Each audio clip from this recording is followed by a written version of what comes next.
Imagine a land where reality actually outstrips fantasy. Imagine a land that is surrounded by war zones and yet by some miracle remains blissfully peaceful.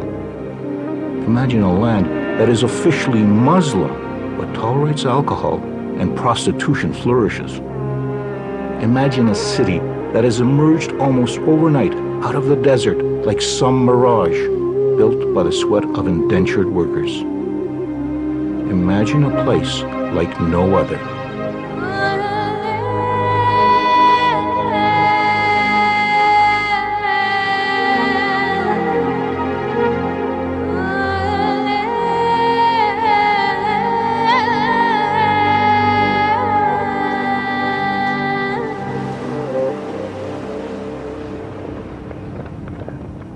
It's unusually quiet this morning at the old camel racetrack in Dubai.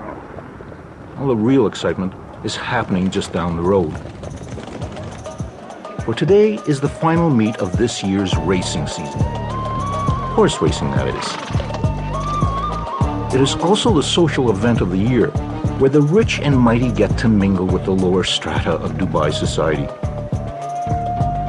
They've all come here to witness the richest horse race in the world.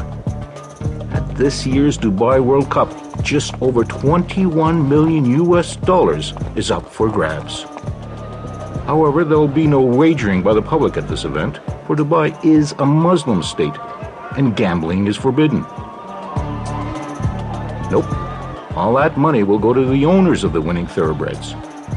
And among those owners is the host of this event, Dubai's leader, His Highness Sheikh Mohammed bin Rashid Al Maktoum.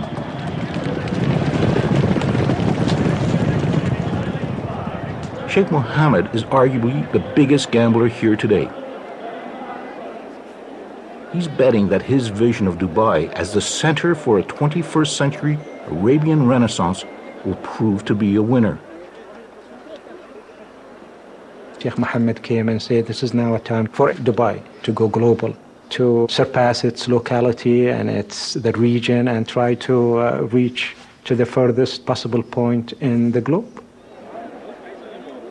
To help fulfill his vision, Sheikh Mohammed turns to the male members of his ruling Maktoum family. They help run what is known as Dubai Inc. For Dubai functions like a family business, but a family business whose CEO is not afraid to take risks. A stunning example of Sheikh Mohammed's risk-taking juts out of the Arabian Gulf. There was an idea to put a hotel on land. And His Highness said, no, we want something dramatic, something inspiring coming right out of the sea. So we would build our own island and we would build the hotel on the Burj Al Arab island. Burj Al Arab, Arabic for the Arabian Tower, is linked to the mainland by a closely guarded causeway, one way to keep gawking tourists from this many-splendored edifice described by the media as the only 7-star hotel in the world. The market called it 7-star. There may not be a 7-star hotel, but I would certainly claim that it is the most luxurious hotel in the world. Burj Al Arab, with its gold leaf, marble, satin, and crystal, oozes over-the-top opulence. Almost the height of the Empire State Building, it is also an engineering wonder, with a Teflon-coated veneer shaped like a sail. At this hotel, there are no rooms to rent, only double-floor suites, a mere 202 of them, with rates starting in the low thousands.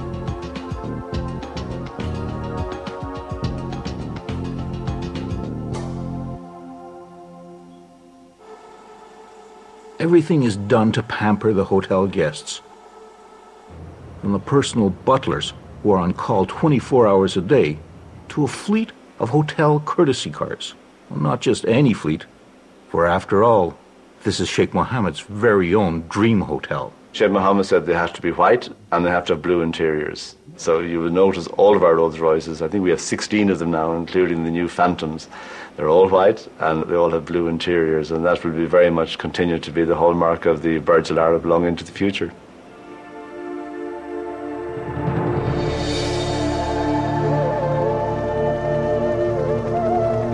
Arriving or departing guests who would rather avoid being stuck in the world-class traffic jams of Dubai can opt for an alternate means of transportation. The hotel's helipad is used sparingly. Guests complained about the noise. The helipad, though, was the site of a great publicity stunt. The Agassi-Federer tennis match put Burj Al Arab onto the newscasts and front pages around the world and helped consolidate the name of Dubai as a brand. This is one city that has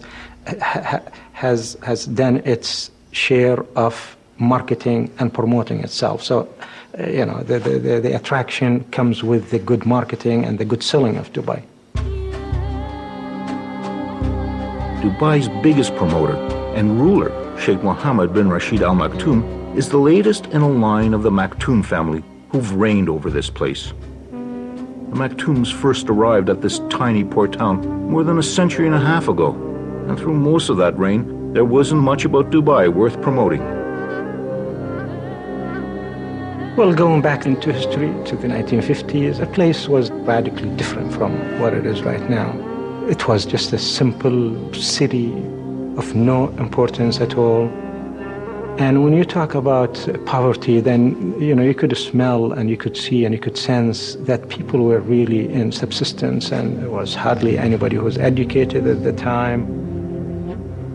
My father never had any formal education. He didn't know how to read or write.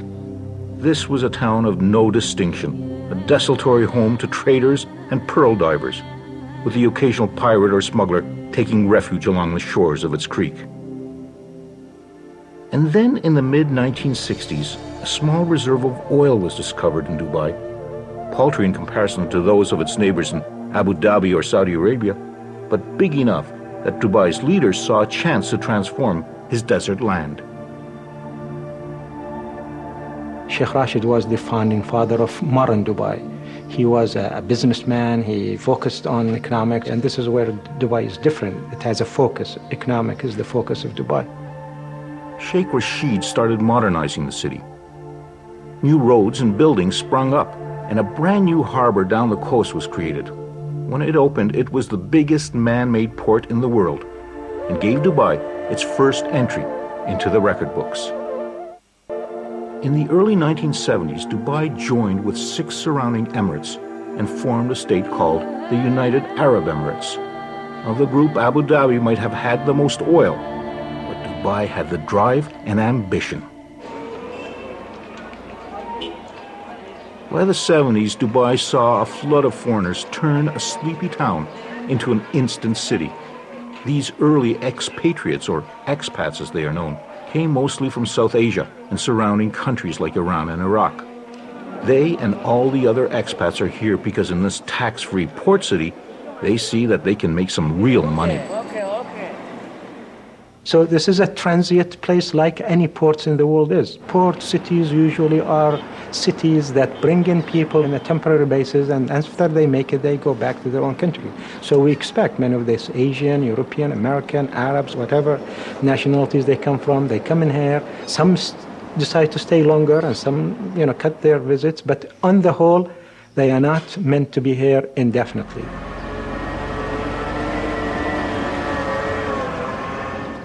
That's certainly what Hans Krauss, an architect from Canada, thought when he arrived in the early 90s.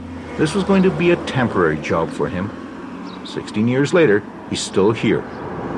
I came in July 91, and Dubai is basically unrecognizable. It's a completely different town. When I come from my place, as you approach Sheikh Zayed Road, you can see the entire horizon like a brown haze, which is the pollution. Hans Krauss is working on a structure that will soar above that pollution and will become the latest addition to Dubai's growing list of superlatives. When finished, the Burj Dubai, a hotel, office, and residential complex, will lay claim to the title of the tallest building in the world. The pace of construction is amazing. Close to 6,000 men work round-the-clock shifts at the tower, which rises 2 floors in a week.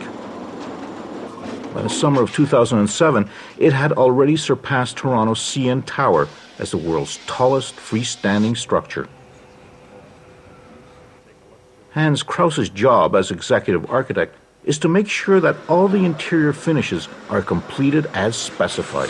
I guess we just got to make damn sure that the fire rating gets maintained here. While the bulk of the building is constructed of reinforced concrete, the top part will be steel, allowing for the possibility of adding additional stories if needed or wanted. The building, I can tell you that it will be more than 700 meters and it will be more than 160 stories, and it was designed by Skidmore, Owings & Merrill with the possibility of changing the height. This $20 billion project is a development by a publicly traded Dubai company called Emaar, with one very large minority shareholder, the government of Dubai. And that government is, of course, Sheikh Mohammed and the Maktoum family.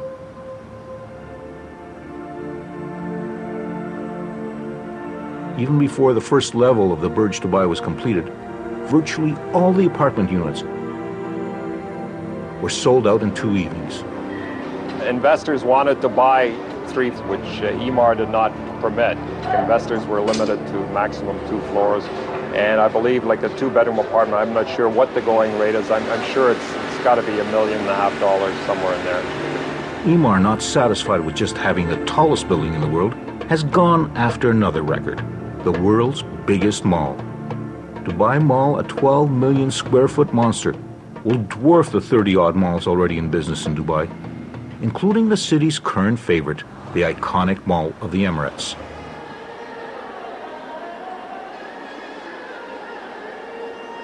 When the shop till you drop crowd tires of trolling through the 450 shops and restaurants, they can check out the temporary kiosks, selling perhaps the most popular item in all Dubai, real estate. The real estate market is red hot. Properties are grabbed up on the basis of nothing more than some models and brochures. Owners flip newly purchased apartments 3 or 4 times before a single grain of sand has been moved. Some are concerned that this property bubble might burst overnight, but that hasn't stopped the buying frenzy. How did you make the money? I bought it at 750. Oh, very good. And now they will increase next month? I will not buy. I bought 3 already. It's enough. I know. No, I mean, next month they will increase 5%. Yeah, I know. In 2 days. Dubai is known as one of the fastest growing cities in the world. This massive urban development is driven by Sheikh Mohammed's decision to turn Dubai into a hub for finances, services, and especially tourism. And here at the Mall of the Emirates, one of the biggest tourist attractions is its indoor ski hill, kept at a steady minus 2 degrees Celsius, even as temperatures outdoors might soar into the 50s. There are plans to open another ski hill, which will not only be the world's largest, but its slope will revolve. Another first for Dubai. Dubai is caught up in a building frenzy. Something like 1/5 of the world's construction cranes are here on this piece of land that's smaller than Canada's Prince Edward Island. While the construction cranes of the giant building developer Emaar jostle for space in the skies over Dubai, there's another development company jostling for other bragging rights in this land that craves superlatives. A company known as Nakheel is behind the extraordinary man-made island developments visible from space as they emerge out of the Arabian Gulf. It is a construction conglomerate that is ultimately owned by Sheikh Mohammed and the Maktoum family. Yeah, that's exactly. So we can actually Among the senior management at Nakheel is a Canadian. Robert Lee was recruited from Vancouver, where he worked on some of that city's largest property developments. The biggest difference that anybody goes through when they first come here is a sense of timing. The typical real estate development in North America and other places would take between 5 to 10 years. Here, it's 3 years. So everything you do is a lot compressed, and you got to do it fast. As quickly as building plans are announced, they are gobbled up by voracious buyers, eager to indulge in Dubai's real estate banquet. and by far the most coveted properties are those that have some view of the sea. If you look at Dubai from one end to the other end, it's about 65 kilometers of shoreline. That's it. So the mandate was to create additional beachfront land because water is considered life. So we have this. In the beginning, we actually created an island like this. I was saying, hey, this looks great. But what we've been mandated is, no, create the land that has a maximum linear frontage of water. So do it this way. So what doing this way, you actually create waterfront real estate that's much greater than anything you can imagine. Sheikh Mohammed was behind the plan to move desert rock and sand to the sea. Another plan was to move the sea to the desert. Although it's middle of the land, the developer Nakheel has pumped seawater into this area, and every house actually has a waterfront view. One of those houses with a waterfront view belongs to Robert Lee. When this house was first marketed, this was just nothing but desert, and it was marketed about $700,000. We're sitting on a quarter acre. House is about 5,000 square feet, so it's considered estate lot. Now it's about $2.5 million in 3 years. 27. So what's so cold about it? I think there is a overriding feeling from people who are coming here and saying, this is just a temporary place. I am here just to make money, 2, 3, 4, 5 years, and I'm going to be out of here. When my bank account reaches a certain level, that's it, I'm back. For many expats, Dubai is like some kind of economic oasis, a place to stop briefly, replenish the bank account, and then move on. Sometimes I feel somewhat lonely and then think about our families in Vancouver. So my heart is always in Vancouver. I really want to go back. Yeah. That's why we go back every summer. I really want to go back for good. Yeah. My time is numbered.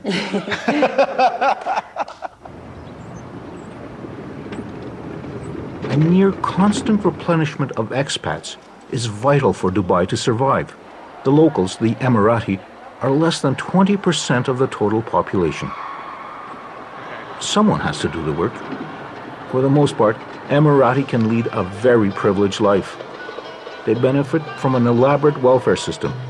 If they want to, they can have free education right through postgraduate school, subsidized housing, incentives to marry a fellow national, and the opportunity to get government jobs.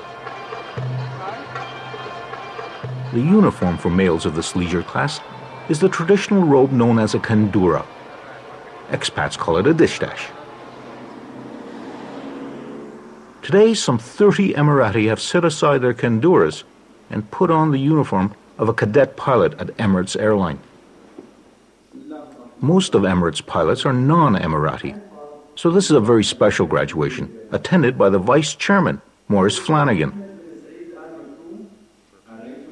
and the Chairman, Sheikh Ahmed. He's also the uncle to Sheikh Mohammed. They were both there at the very beginning of what has become today the fastest growing airline in the world. It was in 1985 when Sheikh Mohammed decided Dubai needed an airline. He gave $10 million to start the airline and said, don't come back for any more. And don't expect any of that protection against competition because that's not what we do in Dubai. The open skies policy will stay. He was so wise. But his best gift to the airline was to appoint Sheikh Ahmed, who was only 25 at the time, as chairman. You know, I have a boss, actually, who always tell me, if you wake up in the morning, things will be positive, then the whole day will be positive. So actually, we do get a lot of encouragement from him to go ahead. He always said people sometimes can make mistakes. We always calculate risk. They've helped turn Emirates Airline into a major player in the aviation world. It has on order more new Airbuses and long-haul Boeing planes than any other airline. It's a Maktoum family business, which makes it rather special. It's got to be good, look good, and make money. Dubai has become virtually overnight a mecca for tourists, even though it is situated at the edge of a variety of war zones. Attracted by the beaches and various Disney-esque entertainments, Dubai's biggest draw remains shopping.